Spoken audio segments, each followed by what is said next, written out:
Selamat pagi, salam sehat untuk kita semua. Assalamualaikum warahmatullahi wabarakatuh. Bertemu dengan saya di kelas pembelajaran pendidikan geografi. Dalam kesempatan ini saya akan menyampaikan sedikit tentang pengantar evaluasi pembelajaran. Baik, untuk mempersingkat waktu, maka akan saya mulai memberikan sedikit clue, ya, petunjuk awal atau pengantar awal untuk mata kuliah evaluasi belajar dan pembelajaran. Kenapa dalam pembelajaran itu diperlukan evaluasi? Ya, tentu kalian bertanya-tanya, ya, bagi yang belum pernah mendengar istilah daripada evaluasi itu. Evaluasi adalah proses, ya, menentukan nilai belajar dan pembelajaran yang dilaksanakan melalui kegiatan penilaian dan pengukuran belajar dan pembelajaran itu sendiri. Nah, ya, jadi kalau kalian ada UTS, ada UAS, itu adalah salah satu contoh dari bentuk real dari evaluasi pembelajaran itu. Kemudian tentunya kalian akan tanya, apakah pengukuran itu, gitu ya. Sedangkan pengukuran itu sendiri merupakan proses membandingkan tingkat keberhasilan belajar dan pembelajaran dengan ukuran keberhasilan belajar dan pembelajaran secara kuantitatif. Jadi setelah lama kalian belajar, kemudian diukur, ya, dievaluasi, diukur bagaimana kemampuan kalian dalam memahami suatu materi itu, ya, materi kuliah atau materi pelajaran yang lain, dinilai secara kuantitatif, umumnya kuantitatif, gitu ya. Jadi bentuknya ya berupa nilai, ada yang 8, 9, 10, 1, 2, 3, 4, saya kira begitu. Kemudian kedudukan evaluasi dalam proses pendidikan dapat kita lihat dalam bagian berikut, di mana di sana menjelaskan mengenai gambaran umum dalam kegiatan pembelajaran itu. Dalam kegiatan pembelajaran biasanya ada masukan atau input. Inputnya ini adalah yang dimaksud adalah kemampuan daripada peserta didik itu.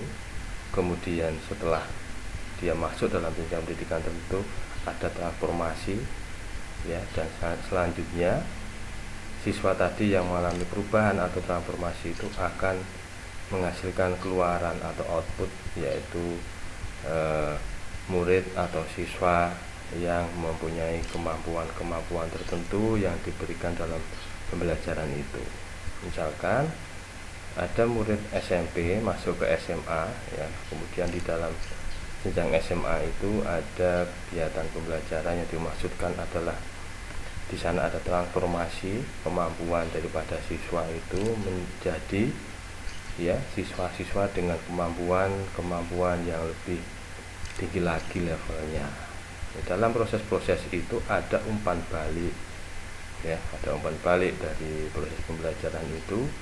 Yang pertama, dalam masukan sendiri pada awal mulanya, guru pastinya pengen tahu bagaimana kemampuan daripada calon siswa itu. Ada pretest, tes masuk, kemudian setelah di dalam, ya, sudah diterima atau sudah sekolah, di sana guru juga memberikan umpan balik berupa tes-tes, bisa sumatif, bisa formatif, bisa kuis, bisa apapun. Di sana juga dinilai, dievaluasi oleh guru bagaimana siswa atau murid itu menerima transfer pengetahuan, apakah bisa diterima sepenuhnya atau tidak sama sekali atau diterima sepenuhnya, ya. Kemudian setelah itu mereka lulus, keluaran juga ada tes, ada evaluasi yang menggambarkan bagaimana hasil akhir dari proses pembelajaran dalam satuan pendidikan itu. Selanjutnya, dalam transformasi pendidikan itu ada unsur-unsur yang sangat berperan, ya, yaitu pendidik dan personalia, atau personal lainnya. Ya, ada guru, ada tenaga pendidikan kalau sekolah ya. Personal lainnya itu di situ adalah tenaga pendidikan ya, bukan guru. Kemudian isi dari pendidikan itu, kemudian teknik dalam pembelajarannya, dalam evaluasinya begitu. Kemudian selanjutnya adalah sistem evaluasi yang digunakan dalam satuan pendidikan itu, kemudian sarana pendidikan lengkap tidak, kemudian sesuai standar atau tidak, kemudian sarana pendidikan itu menunjang tidak dengan kebutuhan siswa sesuai dengan perkembangan zaman begitu. Kemudian unsur selanjutnya yang tidak kalah penting dalam transformasi pendidikan itu ya adalah sistem administrasi ya. Kemudian dalam pembahasan masalah evaluasi mempunyai atau disyaratkan secara umum sistem evaluasi itu sendiri pertama mempunyai syarat-syarat kesahihan atau kelayakan tertentu. Jadi soal atau instrumennya itu sudah disahkan, divalidkan, dites, dicoba sebelumnya. Kemudian ada keterandalan daripada instrumen evaluasi itu. Kemudian selanjutnya syarat umum yang ketiga itu adalah kepraktisan daripada alat evaluasi itu.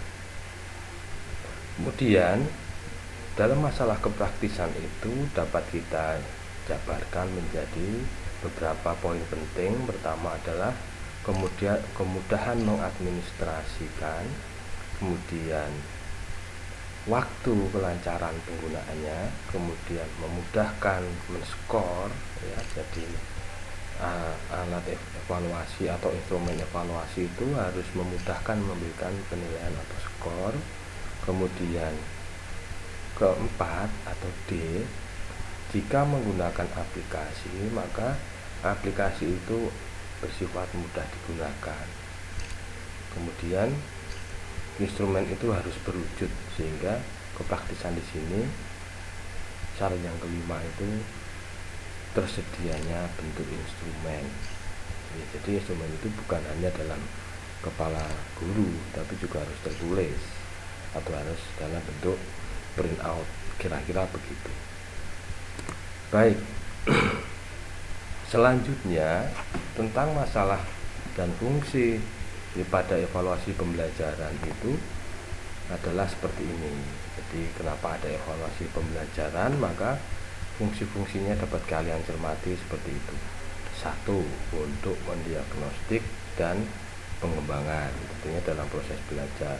Kemudian evaluasi juga digunakan untuk kepentingan seleksi. Selanjutnya yang umum, ketika pergantian semester di jenjang-jenjang pendidikan tertentu, evaluasi itu juga digunakan untuk ya standar penilaian kenaikan kelas. Kemudian untuk jenjang-jenjang tertentu atau kebutuhan-kebutuhan tertentu, evaluasi atau tes itu bisa digunakan untuk penempatan. Jadi rekomendasi penempatan seseorang pada posisi-posisi tertentu.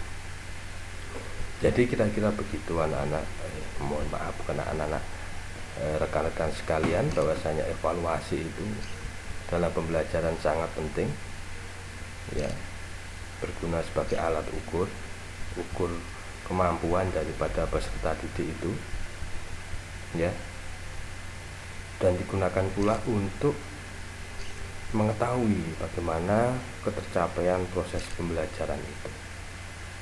Baik, kira-kira itu. Jadi evaluasi pada awal kesempatan ini dapat kita simpulkan sebagai alat ukur ya. Evaluasi pembelajaran adalah alat ukur yang digunakan untuk menilai proses pembelajaran. Bentuknya bisa macam-macam ya, bisa tes formatif, sumatif atau yang lain ya, kira-kira begitu. Semoga clue awal ini atau petunjuk awal ini bisa dimengerti. Sampai ketemu di kesempatan selanjutnya. Terima kasih. Assalamualaikum warahmatullahi wabarakatuh. Salam sejahtera untuk kita semua. Salam sehat.